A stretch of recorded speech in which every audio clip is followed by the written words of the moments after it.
Viene el segundo tiempo, una jugada que va la pelota por el aire, Canigia cabecea para atrás, gol de Argentina, 1-1. Y después vino el alargue, un alargue totalmente irregular, que costó caras muchas cosas. En aquel momento, el jugador que recibía dos amarillas durante el Mundial tenía una fecha de suspensión. No importa cuándo hubieran sido las tarjetas amarillas. Eh, para ese partido, Canigia ya había recibido una amarilla en la primera ronda. Olarticoechea había recibido una amarilla en la primera ronda. Otros jugadores también. Y no es como ahora que después de cuartos de final se borran todas las amarillas. En esa época eso no pasaba. ¿Qué pasó? ¿Qué pasó?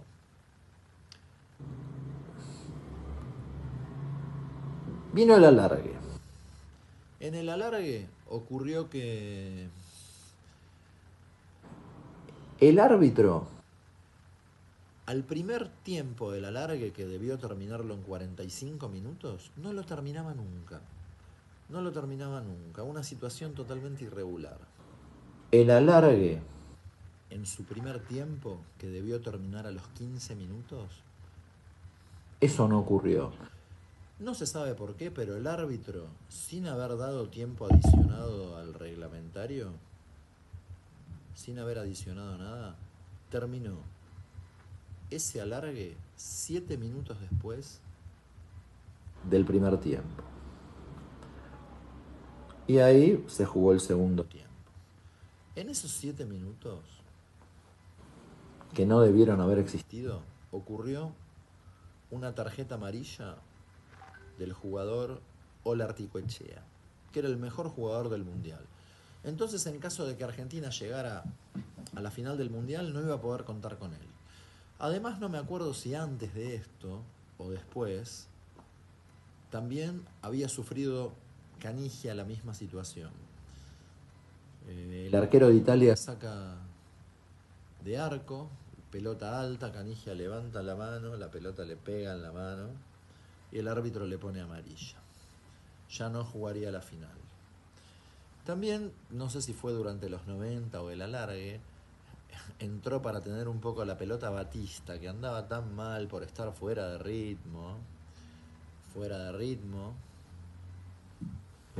por haber tenido 6 meses de inactividad futbolística. Cometió foul y también le pusieron la segunda amarilla. Muchos jugadores de Argentina ya estaban lesionados en el plantel y muchos estaban suspendidos. Aún así, llegaron a los penales y por los penales ganó Argentina y Goicoechea atajó al menos 2 tiros desde el punto del penal en esa tanda. Era la primera vez en la historia que Argentina eliminaba a Italia y Bilardo cerraba todo el cartón de ganarle a todos los campeones del mundo de esa época. Después vendría la final contra Alemania. El partido muy difícil. Argentina llegaba fuera de su plenitud, con Maradona totalmente lesionado, Canigia suspendido, Olarticoechea suspendido, muchísimos lesionados. Para colmo empieza el partido y Ruggeri, que había tenido una pubialgia, se lesiona también y hubo que gastar un cambio. Para ese mundial, en el banco de suplentes, solo se podía tener 5 suplentes sentados, nada más. Y solo se podían hacer 2 cambios. No es como ahora que en el Mundial podés tener en el banco a todos los suplentes de la lista de buena fe. En esa época no. Además, ahora se puede hacer muchos más cambios. En esa época eran solo 2. Y ya en el primer tiempo habíamos gastado un cambio por la lesión de Ruggeri. Acá, bueno, él debió decir que no estaba para jugar para que eso no ocurriera. O Bilardo debió directamente él decirle hasta acá llegaste, pero eso no pasó. Eso no pasó. Para colmo, cuando terminaron los festejos por la eliminación de Italia, Grondona llegó. Grondona llegó y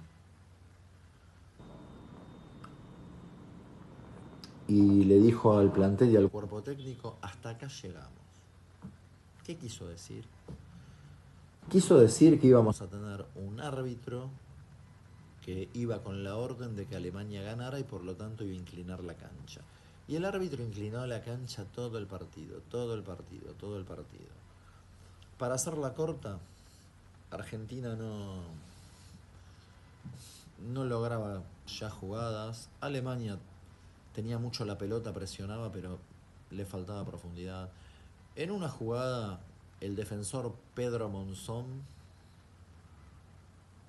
comete una falta bastante fuerte, pero en esa época, esa falta que era de frente, se sancionaba con amarilla. En este caso, el jugador alemán exageró y el árbitro, que tenía órdenes, pasó a ejecutarlas. Lo expulsó a Pedro Monzón.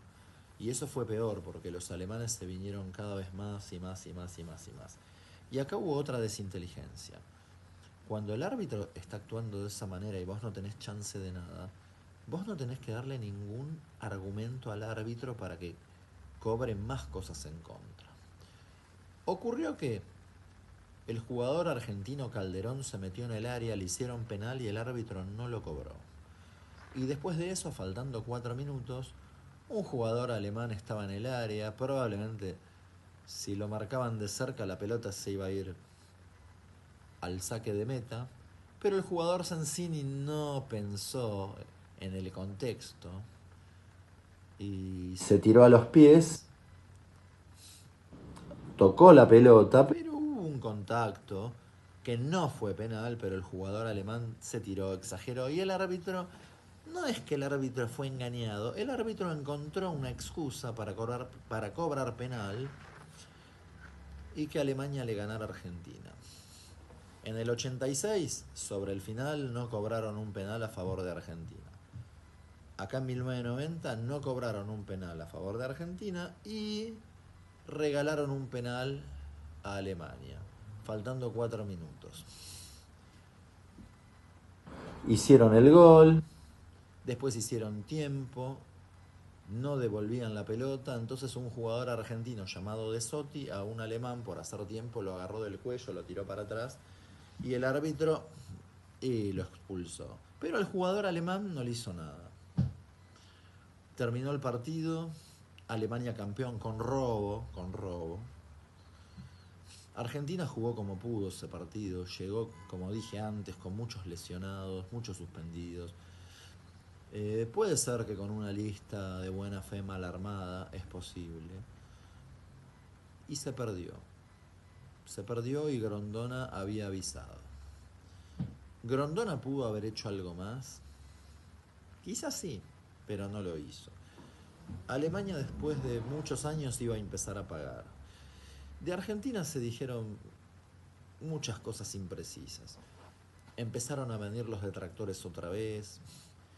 Dijeron que con una mejor lista de buena fe, este era el mundial más fácil que tenía Argentina para ganar.